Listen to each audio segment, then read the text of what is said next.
Comprendre la joie de vivre pour Dieu.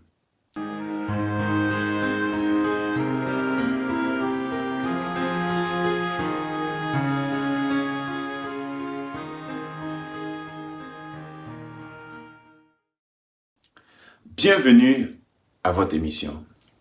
Notre étude aujourd'hui a pour thème passionnément proactif. La question du jour: comment vivre unis et porter des fruits malgré l'adversité? Si vous suivez les événements de ces derniers temps, vous avez probablement eu la pensée que la cohésion économique et sociale va de mal en pire. Le mal est perceptible au niveau politique, social et économique, avec ses conséquences odieuses de par le monde. Il est bien plus difficile de croire à une possible unité réelle et authentique dans ce monde caractérisé par des divisions. Cependant, Dieu nous appelle à des efforts conjugués pour bâtir son royaume ici-bas. Il est plus facile de maintenir un semblant d'unité quand tout va bien. Lorsque les problèmes arrivent cependant, les instincts et désirs égoïstes deviennent plus difficiles à camoufler. Comment pratiquer donc l'unité que Dieu attend de nous? Premièrement, réclamons l'amour de notre Dieu et Père créateur. Nous avons tous été créés par Dieu et pour Dieu. La Bible explique dans Éphésiens 4, versets 4 à 5, qu'il n'y a qu'un seul Dieu et Père de tous, qui est en tous. Mon cher ami, nous sommes donc des enfants d'un même Dieu, qui est à l'origine de notre propre existence. S'il nous arrive des désaccords, rappelons-nous que s'aimer les uns les autres, c'est connaître Dieu. Celui qui n'aime pas n'a pas connu Dieu, car Dieu est amour. Nous dit 1 Jean 4, verset 8. Surmontons donc nos différends et les problèmes et réclamons Dieu dans nos vies, car ce qui nous lie est bien plus fort et profond qu'une cause quelconque de séparation. Jésus nous a donné le pouvoir de redevenir enfants de Dieu. Réclamons l'amour de Dieu avec ardeur et courage. Demeurons dans son esprit, car c'est la seule façon de vivre unis, libres et dignes d'être ses enfants. En deuxième lieu, réclamons-nous de notre appartenance à un même corps. L'apôtre Paul nous dit dans Romains 12, verset 4 à 5, que nous avons plusieurs membres dans un seul corps et que tous les membres n'ont pas la même fonction. Ainsi, nous qui sommes plusieurs, nous formons un seul corps en Christ. Et nous sommes tous membres les uns des autres. Mon ami, la vie chrétienne est comparable à une marche. Celle-ci ne peut être à la gloire de Dieu, heureuse et utile, que si les différents membres du corps se soumettent et agissent selon l'Esprit Saint et la loi de Dieu.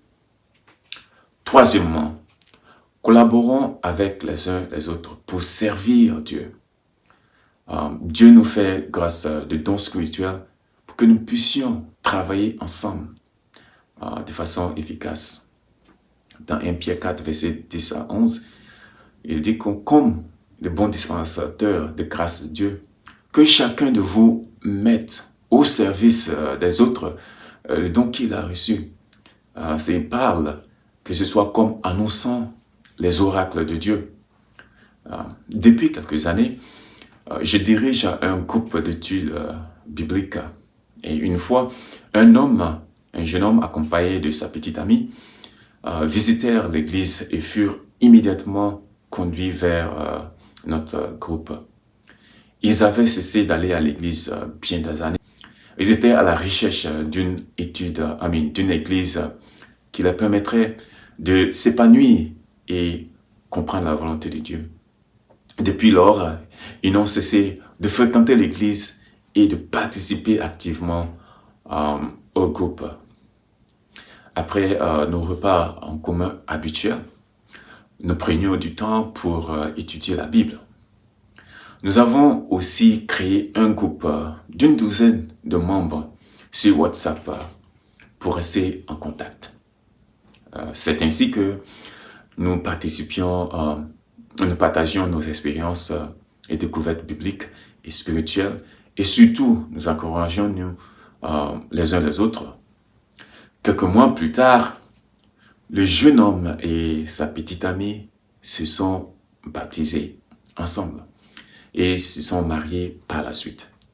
Une fois dans une de nos réunions de prière, le jeune homme témoigna en passant que mon sourire et mon attitude en le recevant le premier jour de la visite avaient influencé leur décision de fréquenter l'église.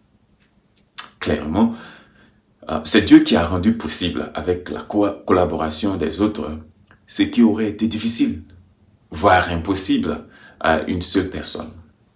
De même, Dieu est prêt à faire des miracles à travers ses enfants, ses enfants les plus disposés à collaborer sincèrement pour son œuvre.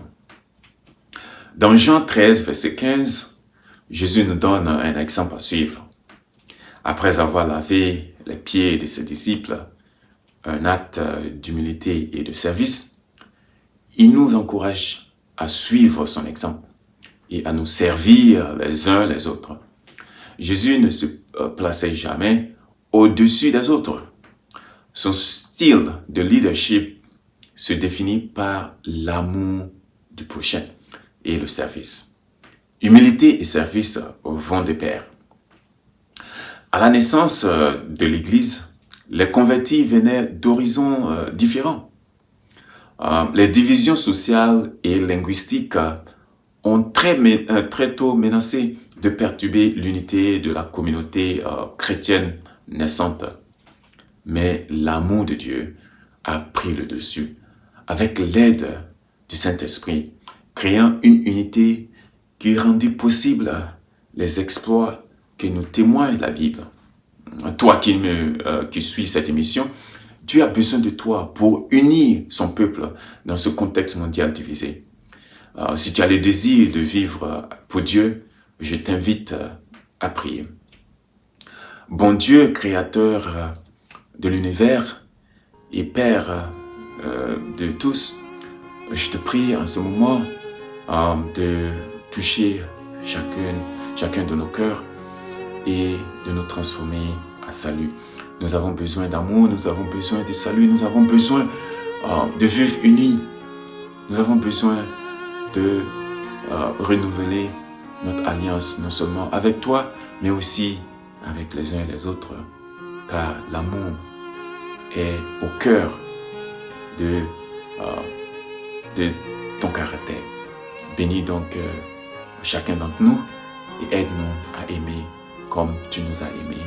Au nom de Jésus, j'ai prié. Amen.